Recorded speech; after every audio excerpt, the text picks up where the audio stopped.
창세기 12장 1절입니다. 주님께서 아브라함에게 말씀하셨다.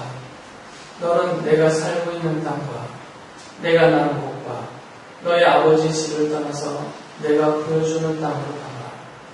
내가 너로 큰 민족이 되게 하고 너에게 복을 주어서 내가 크게 이름을 떨치게 하겠다. 너는 복의 근원이 될 것이다. 너를 축복하는 사람에게는 내가 복을 베풀고 너를 저주하는 사람에게는 내가 저주를 내릴 것이다. 땅에 사는 모든 민족이 너로 말미암아 복을 받을 것이다.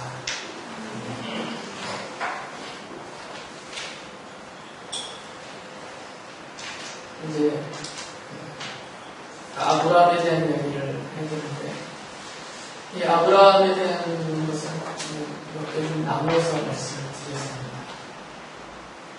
그래서 오늘은 성경에서 이 아브라함이라는 사람의 위치와 그 의미가 무엇인지만 살펴보려고 합니다.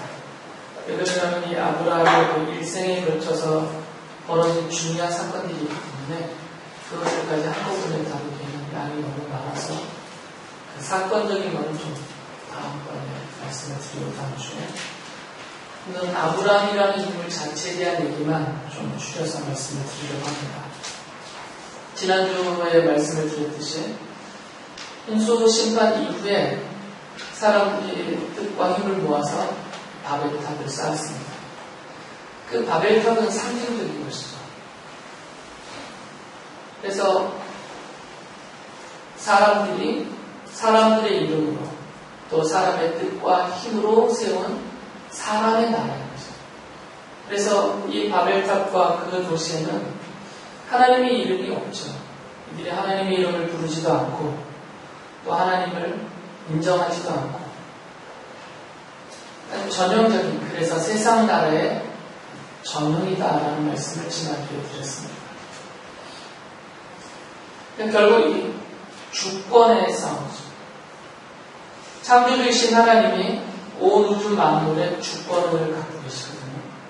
주인된 권리이죠.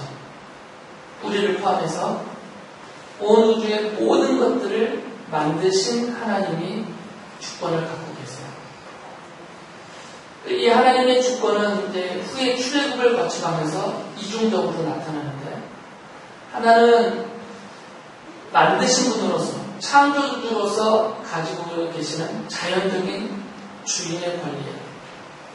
만드셨으니까 하나님의 것이죠. 또 하나는 출애굽 사건을 거치면서 그 죄인들을 구속하셔서 그 죄를 용서하시고 그들을 하나님의 백성으로 삼아주셨기 때문에 이제는 하나님과 죄 용서와 구속을 받은 백성 사이의 관계 속에서 이 백성은 하나님의 백성으로서 하나님이 그 백성에 대한 주권을 갖고 계십니다. 그런데 지금 이 바벨탑은 그 주권을 인정 안 하는 것입니다.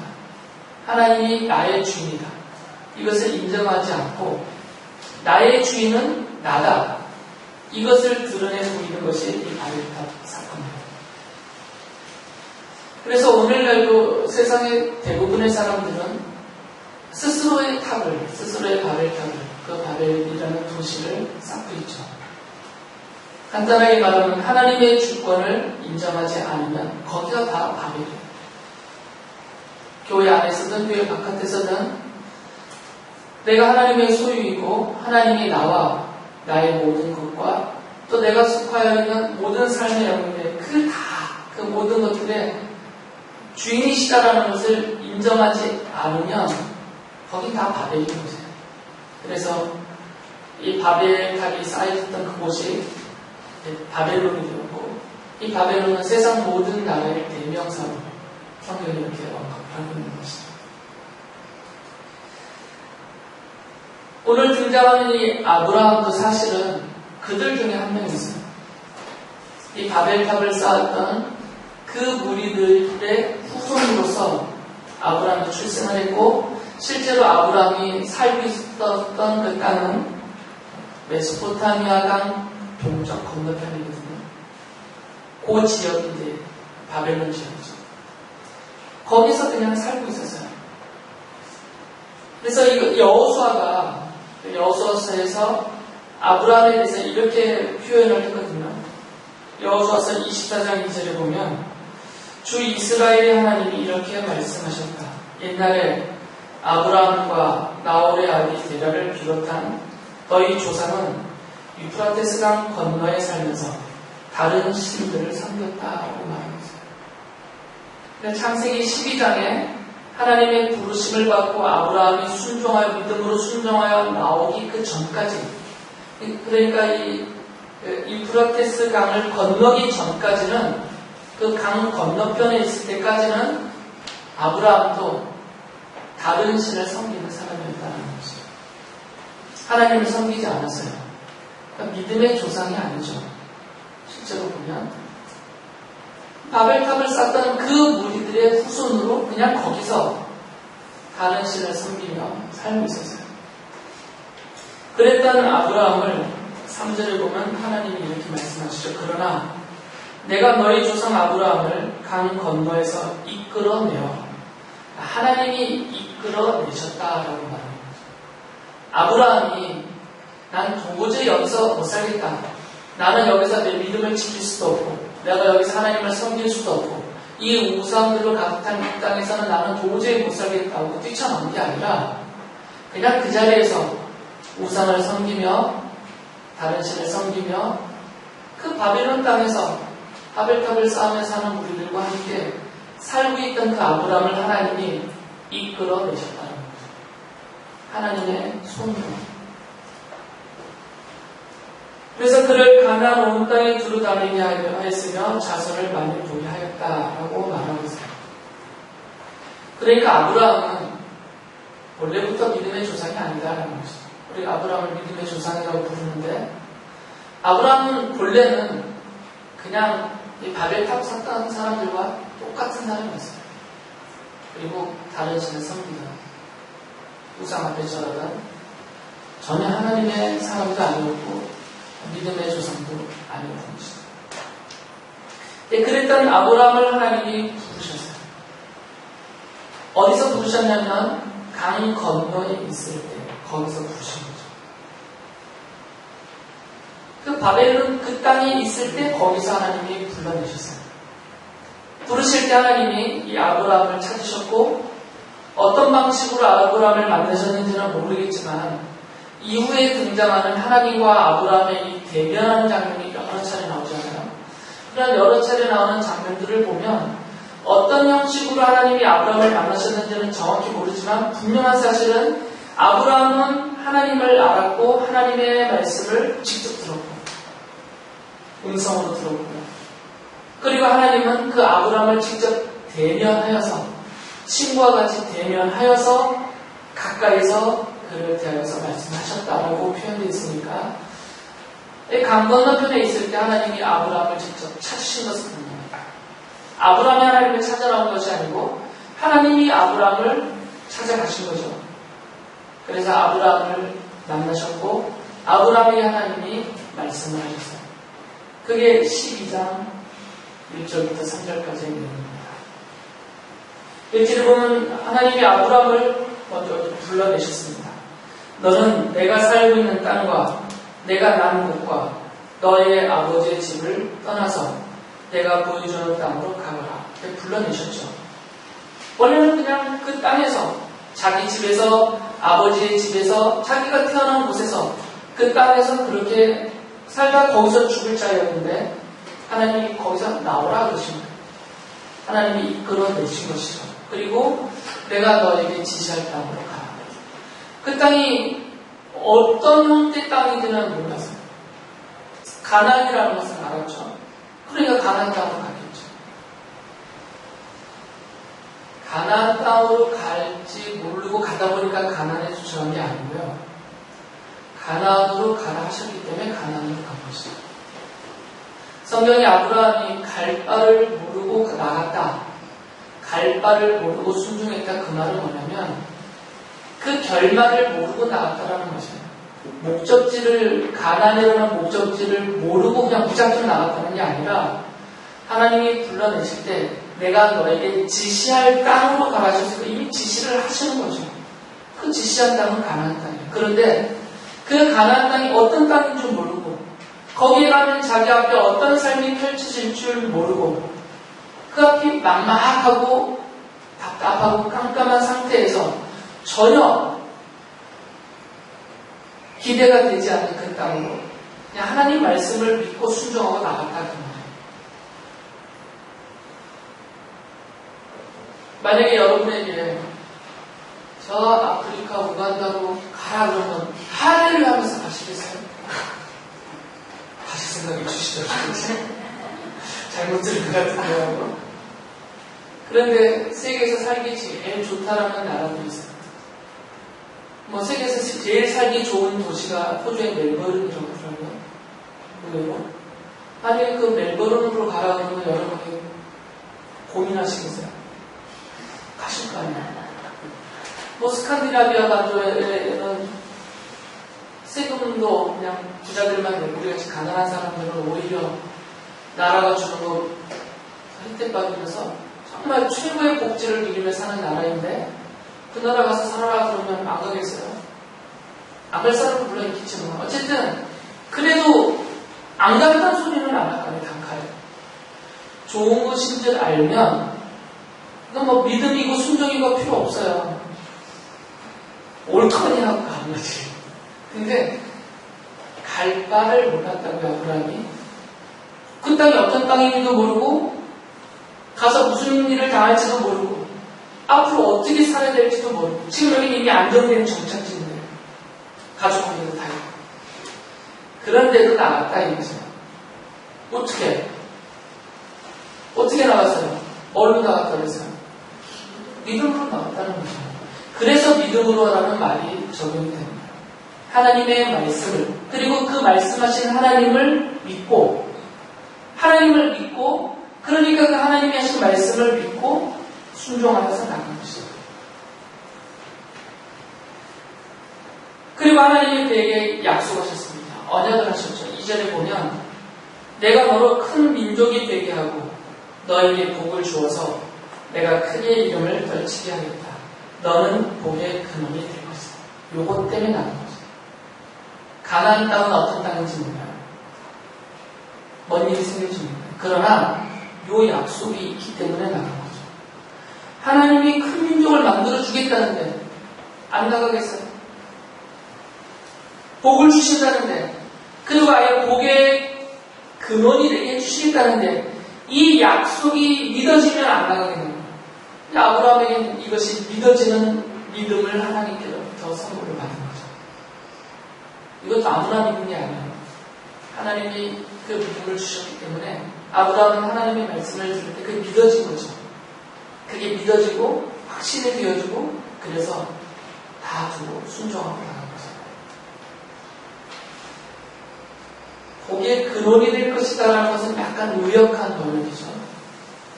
직역을 하면 너는 복이 될 것이다. 네가 복이다 그 말이에요. 약간 의미, 약간 좀 다르죠. 복의 근원이라 그러면 아브라함에게서 막 복이 나오는 것처럼 오해할 수가 있어요. 근데 하나님은 아브라함아 내가 복이다 라고 말씀하셔요. 네가. 아브라함이 복이니까 아브라함을 가진 사람이 복받는 사람인 거죠. 아브라함 근처에서 아브라함이 던져주는 복을 받는 게 아니라 아브라함이 복이니까 아브라함 자체를 품은 사람이 복을 품은 사람인 거죠.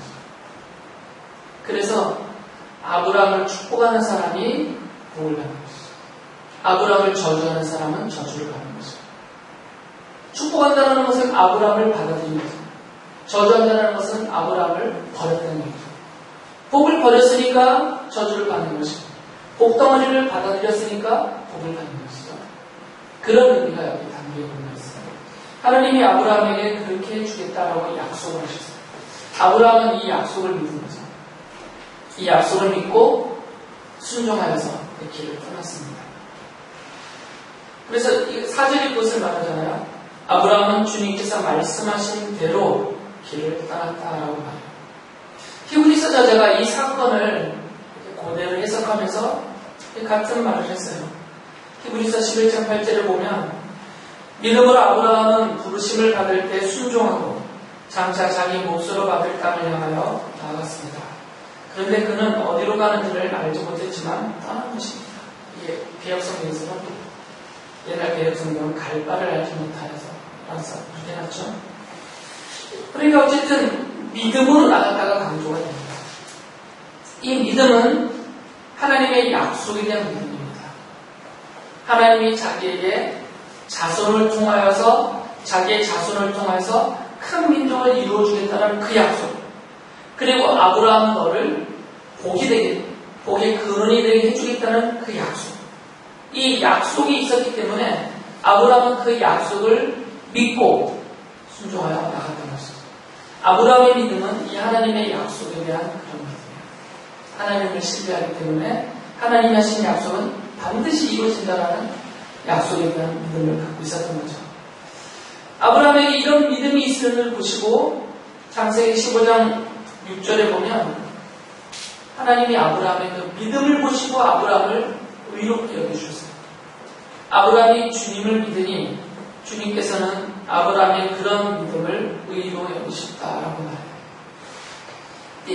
이 부분이 사실은 아브라함 전체를 보는 핵심 열쇠입니다. 성경에서 아브라함이 등장하고 아브라함을 통해서 하나님이 우리에게 계시로 알려주시고자 하시는 그 핵심은 바로 이게요.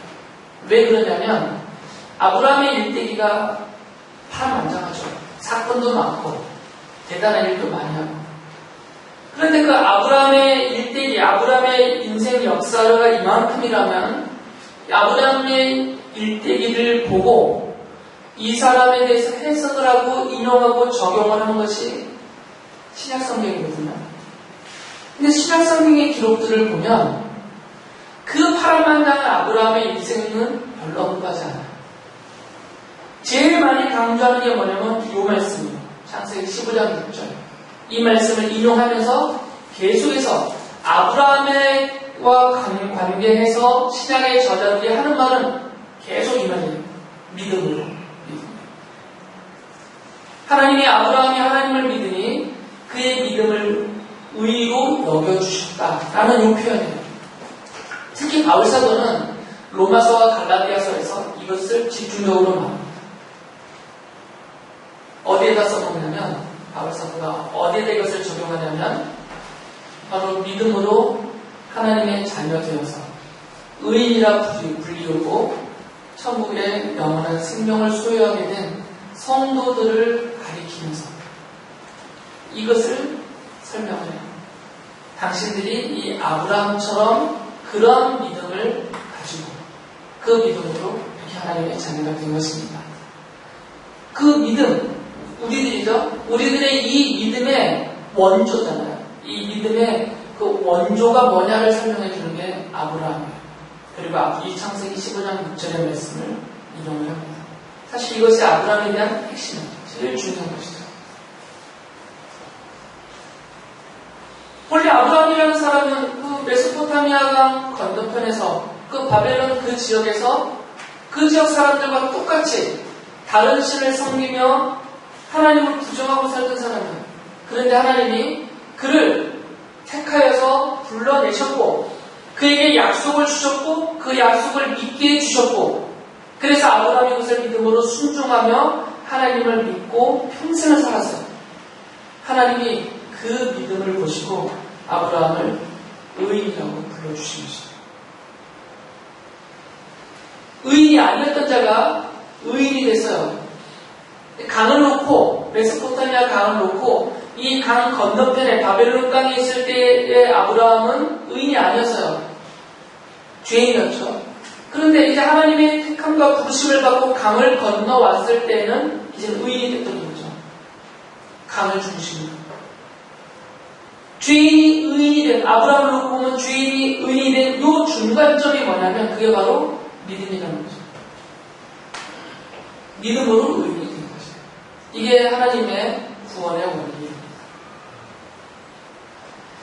그래서 이 아브라함은 믿음으로 되는 의인들, 바로 여러분들입니다.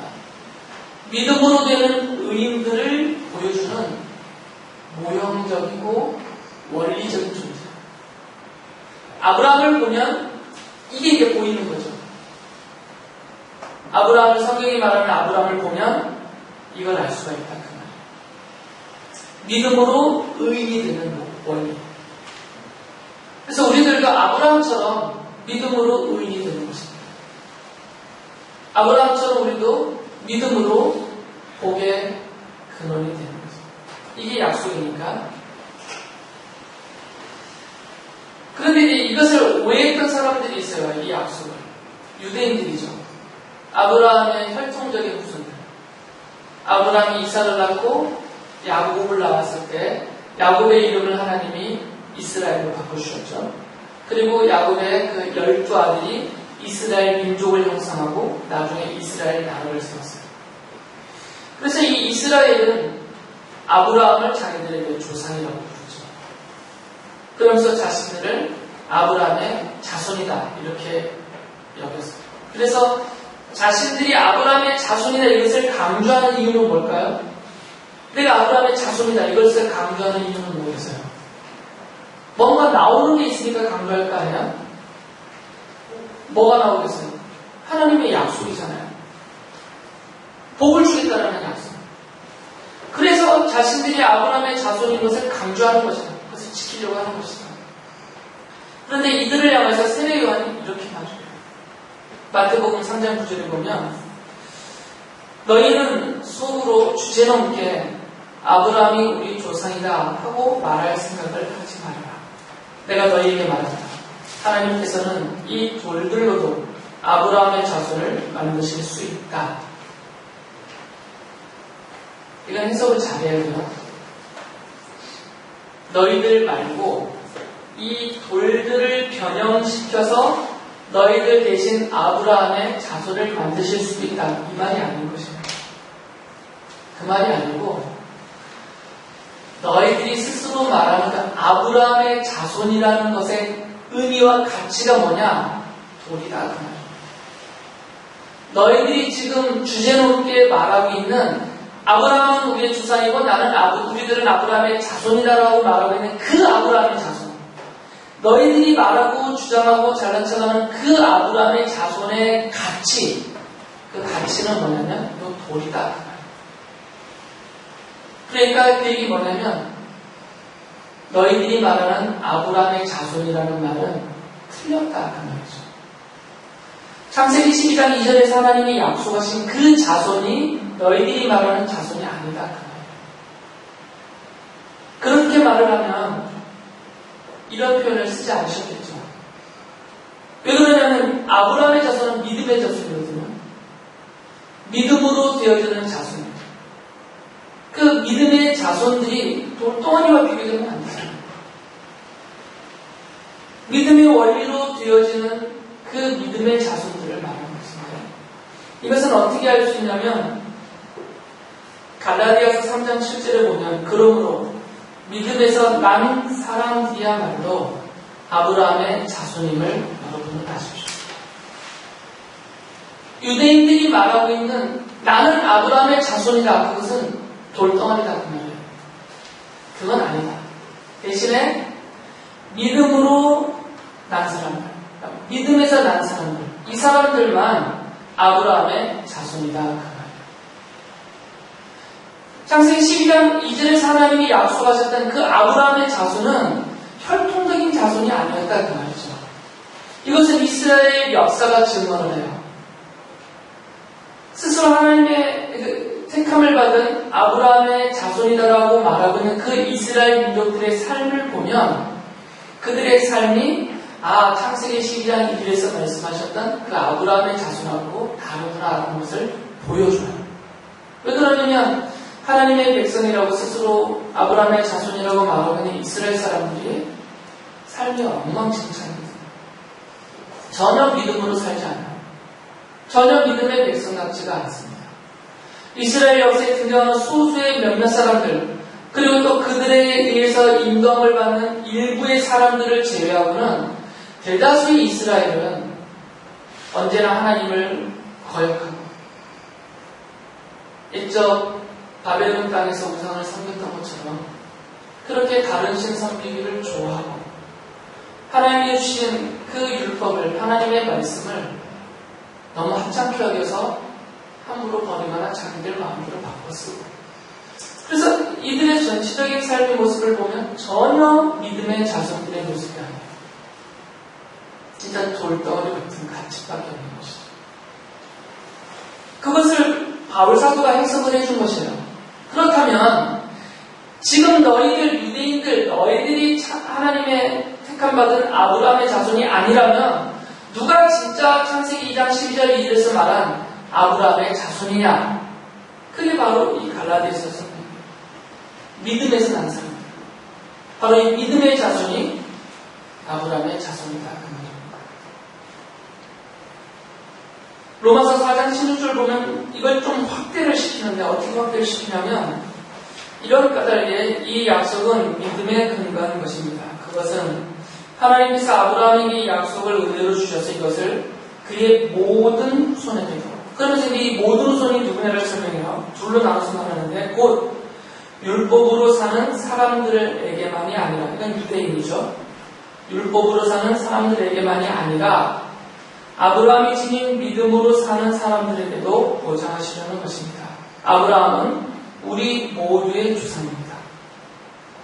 그러니까 유대인 중에서도 믿음으로 사는 사람은 아브라함의 자손이고, 이방인 중에서도 믿음으로 사는 사람은 아브라함의 자손이고, 그러니까 결론은 지금 믿음으로 모여있는 교회가, 우리 모두가 아브라함의 자손이다. 로마에 있는 이방인 교회에게 보낸 편지, 로마에 있는 이방인 그리스도인들을 가르쳐서 당신들이나, 우리는 지금 바울은 유대인이죠. 유대인에서 믿음으로 사는 사람이에요. 그래서 유대인 중에서 나와 같이 믿음으로 사는 사람, 그리고 이방인 중에서도 당신들처럼 믿음으로 하나님의 백성된 사람들, 우리 모두가 다 아브라함의 조상이요 아브라함의 믿음의 자손이다. 이렇게 말하고 있는 거죠. 그렇게 보면 이 자리에 계시는 여러분들이 아브라함의 자손인 거죠. 혈통이 아니라 믿음으로, 믿음의 자손이 된 것이에요. 그래서 아브라함이 믿음의 조상이라고 우리가 부를 수가 있는 거죠. 그렇다면 이제 여기에 약속이 있는 거죠. 이제 아브라함에게 하신 약속은 우리의 약속이 되는 거죠. 이런 관계가 형성이 되니까.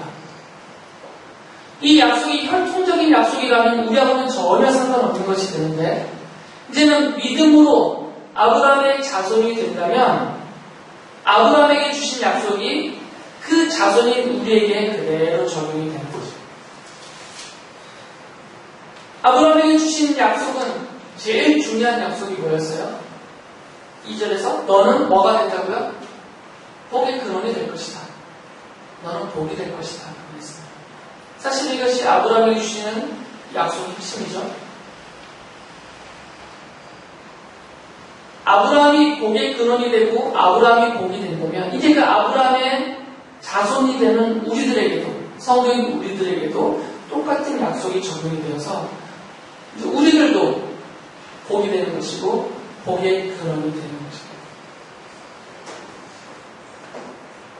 창세기 18장 18절에 보면 하나님이 아브라함을 선택하고 부르신 이유를 이렇게 말씀하세요. 아브라함을 통해서 크고 강한 나라를 쓸 것이다. 그래서 땅에 있는 나라들이 그로 말미암아 복을 받게 될 것이다. 이것이 하나님이 아브라함을 택하신 이유예요. 하나님이 스스로 밝히신 이유. 내가 왜 아브라함을 불렀냐면 이 아브라함을 통해서 크고 강한 나라를 만들 것인데, 아브라함을 통해서 내가 만드는 하나님 내가 만드는 그 나라 때문에 세상 모든 나라가 복을 받게 될 것이다. 이렇게 말씀하셨어요. 그러니까 하나님은 아브라함의 자손들을 통하여서 큰 나라를 이루시겠다는 것이죠. 그 나라가 지상적인 나라가 아니라는 것은 여러분이 알고 있어요. 왜 그러냐면 아브라함의 혈통적인 자손들인 이스라엘이 팔레스타인 땅에 이스라엘이라는 나라를 세워놨지만 망해버렸잖아요. 형편없는 나라였고 망해버렸고,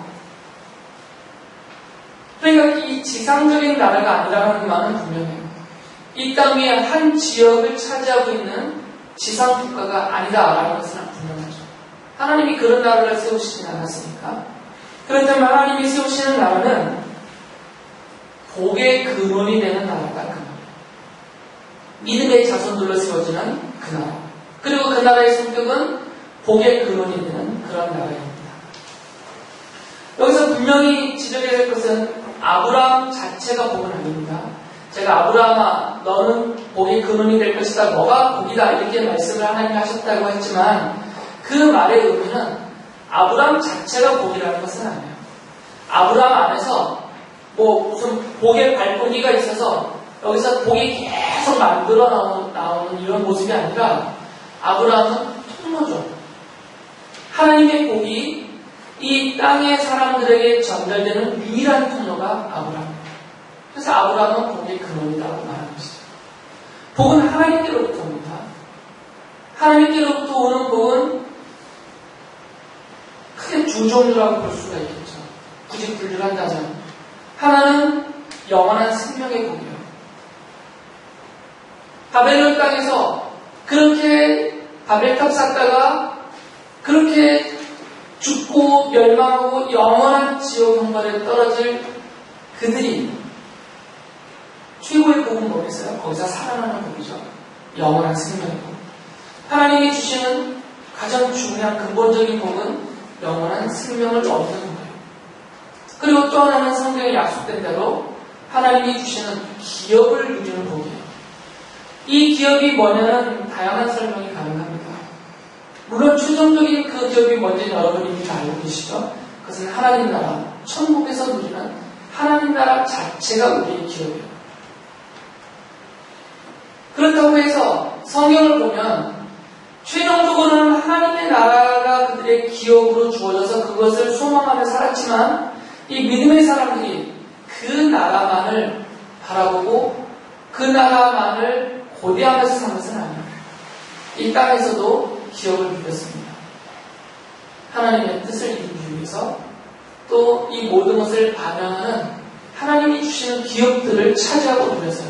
어떤 사람은 땅을 기업으로 차지하고 누렸고 어떤 사람은 권자를 차지하여 누렸고 각각 자기 삶의 영역에서 높든 낮든 많던 적던 간에 하나님이 그 사람에게 믿음의 자손인 그 사람에게 성도들에게 하나님의 백성에게 주신 그 기업을 지상적인 기업이죠. 그 기업을 이 땅에서 주신 만큼 그 은혜대로 누리며 살았어요.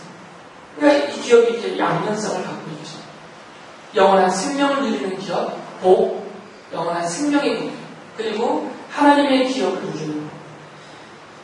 하나님이 이 복을 아브라함을 통하여서 주신다 그 말이에요. 아브라함을 축복하는 자들. 아브라함을 축복하는 자들은 누구가 축복하겠어요? 당연히 아브라함과 같은 믿음을 가진 자들. 아브라함과 같은 믿음을 갖지 않으면 아브라함을 축복할 수가 없어요. 아브라함의 하나님을 찬양할 수가 없겠죠. 아브라함과 같은 믿음으로 아브라함의 믿음의 자손이 된 사람들만 아브라함을 축복할 수가 있는 것이고 이들만 하나님이 아브라함을 통해서 베푸시는 복을 누릴 수가 있는 것입니다. 그러니까 아브라함 자체가 복이 아니죠. 그는 하나님이 주는 복의 통로의 역할을 하는 것이죠. 그래서 갈라디아서 3장 9절에 보면 이런 말씀하셨어요. 그러므로 믿음에서 난 사람들은 믿음을 가진 아브라함과 함께 복을 받습니다. 누구든지 아브라함과 같은 믿음만 가진다면 아브라함에게 약속하셨던 그 복을 함께 누린다라고 말씀하셨어요. 이게 하나님의 약속인 것입니다.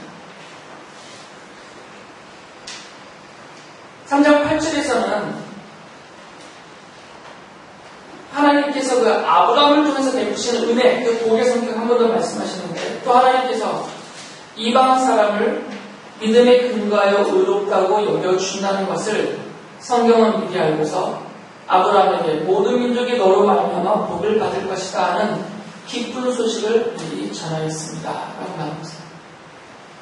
갈라디아서에서 바울 사도의 해석에 의한다면 창세기 12장 2절은 복음이다 그 말이에요. 기쁜 소식입니다. 아브라함을 통하여서 누구든지 모든 민족이니까 누구든지 같은 믿음으로 이 복을 받게 된다. 약속으로 주셨으니까 이것은 아브라함을 통해서 전해주신 복음이다라는 것입니다. 그렇게 해서 본다면 이 아브라함은 어떤 위치에 서 있느냐 증인인 것이죠. 이 하나님의 약속이 무엇이고 하나님의 약속이 어떻게 성취가 되고 하나님이 어떻게 이 일을 이루시는지를 그 자신의 삶으로 증언하는 증인의 위치에 서 있어요. 언약의 증인인 거죠. 이가 증언하고 있는 아브라함이 증언하고 있는 바로 그 하나님의 언약이 누구에 의해서 성취되느냐? 그것이 바로 아브라함에게 하나님이 약속하셨던 아브라함의 씨입니다. 아브라함의 씨를 통해서 이 약속이 성취가 돼요. 그것을 예언으로 말씀하셨죠. 그래서 갈라디아서 3장 16절이 그렇게 말합니다. 그런데 하나님께서 아브라함과 그 후손에게 약속을 말씀하실 때에 마치 여러 사람을 가리키는 것처럼 후손들에게 라고 말씀하시지 않고 단 한 사람을 가리키는 뜻으로 너의 후손에게 라고 말씀하셨습니다. 그 한 사람은 곧 그리스도이십니다. 그러니까 모든 아브라함의 약속과 그 모든 일들은 다 어디로 추격이 되냐면 곧 그리스도에게로 추격이 된다는 거예요. 그리스도를 통하여서 하나님이 아브라함에게 하신 약속이 성취가 되는 것이고 이 그리스도 안에서 하나님이 아브라함을 통해서 베푸신다라는 복이 주어지는 것이고 바로 이 그리스도 안에서 하나님의 모든 의도와 뜻하심이 완성된다라고 말씀하고 있는 거죠. 그래서 에베소서 1장 3절에서 바울 사도가 이렇게 찬양을 합니다. 우리 주 예수 그리스도의 하나님 아버지를 찬양합시다. 하나님께서는 그리스도 안에서 하늘에 속한 온갖 신령한 복을 우리에게 주셨습니다. 이제는 아브라함 안에서가 아니에요. 이제는 그리스도 안으로 바뀌는 거죠. 아브라함 안에서 모든 민족이 복을 받을 것이다라고 약속하셨는데 이것은 약속이고 언약의 증표이고요. 모형이잖아요. 이제 이것을 실체로 바로 그 언약의 자손, 아브라함의 자손으로 오신 예수 그리스도가 이 모든 것을 완성하고 성취하셨기 때문에 이제는 아브라함 안에서 복을 받는 것이 아니라 아브라함과 같은 믿음으로 그리스도 예수 안에서 그 약속된 복을 받게 된다는 것입니다. 하나님의 심판을 받아야 할 그런 죄인들이 그리스도의 십자가의 복음을 믿음으로 받아서 그 믿음으로 받아서 아브라함처럼 의인이라고 불려지고 하나님이 주시는 복을 받게 되었다는 것입니다. 그래서 아브라함이 누구냐? 아브라함은 장차 오실 그리스도가 이 복의 근원으로서 하나님의 복입니다. 이 복의 근원으로서 믿음으로 의인이 되는 그런 하나님의 백성에게 하늘의 복을 받게 해주실 것을 계시하는 그런 언약의 모형이나 예표다. 이게 성경에서 차지하는 아브라함의 위치요, 또 가치이고 의미입니다. 성도들인 여러분들은